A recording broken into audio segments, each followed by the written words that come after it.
大家好，我係三百佳，今日想同大家傾嘅一部電影叫做《侏羅紀世界重生》，唔係拍到爛晒嘅咩？本來冇打算入院觀察嘅，但係見到佢今次竟然請嚟做黑寡婦嘅 Scarlett Johansson， 咁又有少少入場意欲喎。節目未開始之前，如果想支持我嘅頻道嘅話，好簡單，喺下面 comment like share， 有你嘅支持係我拍片嘅動力。唔講唔知，原來佢係侏羅紀公園嘅忠實 die hard fans。到佢成名咗之後呢，佢不停通過經理人咧煩住 Steven Spielberg，嗌佢俾佢做喎。甚至上集佢都有去到片場度去睇人拍戲，即係似乎佢真係好中意侏羅紀公園。咁佢終於如願以償啦，今集就揾佢嚟做女主角。而甚至佢呢個角色咧設計嗰陣時咧，佢自己都有同編劇 David Koepp 咧一齊去研究嘅。唔知大家有冇睇過《迷失東京》？要睇下張海報，你見唔見到有啲咩喺上邊？有一隻恐龍啊！唔知係咪吸引力法則啊，定係機緣巧合咧？可能 Scarlett Johansson 真係命中注定咧，係同恐龍咧係有一段緣分嘅。元祖侏羅紀公園第一、二集嘅編劇 David Koepp 翻嚟救亡喎，或者大家未必聽過佢嘅名，但係你一定睇過佢有份參與編劇嘅電影。好可惜，我哋就揾唔翻原著作者 Michael Crichton 嚟幫手，但係今集電影咧都加翻呢一幕橡皮艇入去，就致敬翻原著嘅。導演今次請嚟嘅咧，曾經拍過哥斯拉、星球大戰外傳俠盜1號嘅 Gareth Edwards。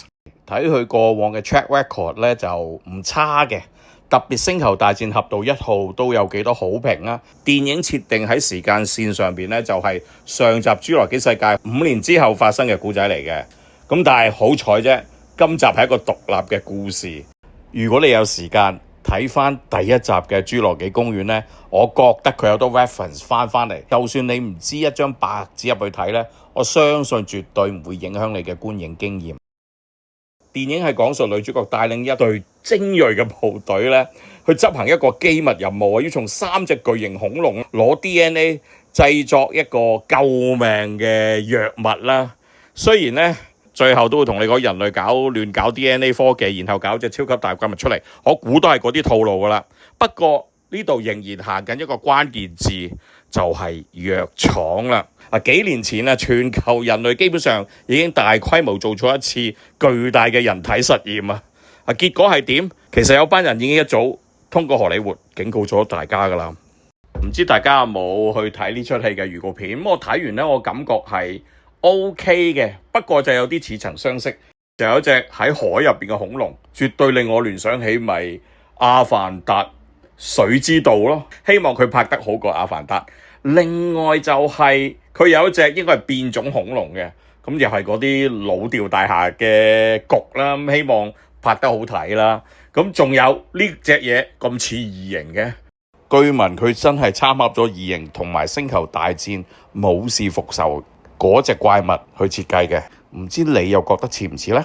喺技術層面呢，都力求復刻第一集侏羅紀公園，全套電影呢都採用35mm菲林拍攝，力求要有翻第一集嘅菲林嘅味道。而聲效方面呢，當然我哋而家就用 Dolby Atmos 為主嘅，我都期待呢條 soundtrack 睇下玩唔玩到啲咩花神先。不過我個人嚟講有啲可惜，如果你睇翻1993年侏羅紀公園，佢係第一部採用 DTS 格式嘅電影。其實我覺得 DTS 應該藉着今次機會呢去宣傳佢自家嘅 DTS 音效技術。不過當然我知道可能已經冇乜戲院再配備 DTS-X 音響系統。睇恐龍片最重要就梗係揾間靚戲院去睇啦。今次呢，我個人第一選擇係揀 Dolby Cinema。喺香港嘅朋友最近我哋可以去澳門 Dolby Cinema 或者國內嘅 Dolby Cinema。如果講畫質同講音效，佢屬於頂配。第二位我個人選擇 4DX 或者係 MX4D。特別如果你係家長嘅話，你會帶啲細蚊仔入場睇呢套戲呢，我會將佢放喺第一位。你信我，細路仔一定中意睇 4DX 多過去 Dolby Cinema 嘅。第三個選擇就揾一間戲院，聲效部分一定要有 Dolby Atmos 嘅，再配搭一個靚嘅畫面。仲有一個特別啲嘅版本就係揀一間有 Dolby Atmos，配合 D-Box 嘅戲院，即係張凳會震嘅咧，都係一個幾唔錯嘅選擇。咁去到最後就求其揾間有 Dolby Atmos 近你屋企就算啦。咦？IMAX 去咗邊咧？點解冇 IMAX 嘅咧？如果你睇翻呢出戲嘅製作，首先個導演唔係 Gareth， 係揾 Bullet Train 嘅導演嚟拍嘅最初，不過傾唔埋欄，變咗換咗我哋而家呢位導演。而講緊呢個事情係舊年2月左右出現嘅，真正拍攝都係 around 6月呢個時間拍嘅。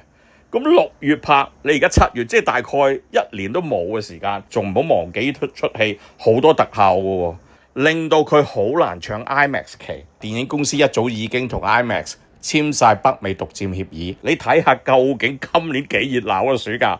首先 Mission Impossible 搶完之後啦，咁啊到馴龍記又搶咯喎。罪人們有得做 IMAX 咧，真係一個奇蹟嚟嘅，因為華納又唔知套戲收唔收得，因為始終係小眾咧，所以罪人們臨尾最後安排上映已經好遲啦，同埋夾硬搶到啲 IMAX 期，因為罪人們又係需要睇 IMAX 嘅。咁去到 F1 冇得傾啦，IMAX 又係一定要睇嘅。加上電影公司傾晒啲期咧，係冇侏羅紀公園粉，所以咪冇啦。因為跟住落嚟7月頭又有超人啦，跟住落去7月尾又有神奇四俠。冇期俾佢，但係我哋祖國係凡事都有可能嘅。如果你真係好中意出戲嘅話呢，你可以睇 IMAX 版本嘅。咁但係有一個問題就係呢出戲 IMAX 版本得唔得呢？首先，就算官方都冇乜同你宣傳 IMAX 有幾勁，我哋睇翻佢技術基礎呢，全用30mm菲林拍攝。咁但係如果你睇翻佢嘅 aspect ratio， 佢個畫幅比率呢，佢係採取比第一集較為闊銀幕嘅畫幅處理，咁所以如果你真係睇 IMAX 版本嘅話呢，好大可能唔可以用盡成個幕，上下有黑邊。而我覺得本身嘅 production team 呢，亦係有考慮過放 IMAX， 但係真係時間太趕啦，亦搶唔到 IMAX 期呢，就搞到咁。所以我對呢出戲呢個票房，我覺得真係冇乜信心嘅，因為上集 Mission Impossible只係得1個禮拜 IMAX 期，咁佢哋就埋怨係因為咁樣原因咧，搞到個票房唔好。因為放得入 IMAX 張飛就貴啲，飛貴啲就自然令個票房增加。所以你見到而家好多大片咧，佢一定會放 IMAX， 同埋仲越嚟越長套戲2個鐘頭已經濕碎，要增加2個鐘頭以上，等佢哋有藉口收你一張票貴啲，咁個票房咪谷得更加高咯。我三百佳最後就決定入院觀察呢套戲，唔知你又有冇打算入院觀察呢？歡迎入嚟喺下面留言區傾一傾。我係你嘅節目主持人三百佳，想支持我嘅節目嘅話，好簡單，喺下面 comment like share 訂閱同埋撳埋側邊嘅啷啷，同埋撳埋側邊嘅啷啷，有你嘅支持係我拍片嘅動力。出戲我又睇得幾開心喎。當然古仔方面就唔好要求太多啦，最重要就係睇特技同埋聽音效。恐龍嘅特技都俾到一定嘅質感喎，同埋嗰個實在感俾我。咁當然懸崖嗰段就某程度上有用綠幕，咁呢個都無可避免。咁但係整體特技部門我完全收貨。去到音效部門啦，Dolby Atmos soundtrack水準以上嘅，而成個空間感個氛圍都做得唔錯，特別係前後 sound object 嘅定位啦。另外就係天空聲都有好幾場都做得幾清晰嘅。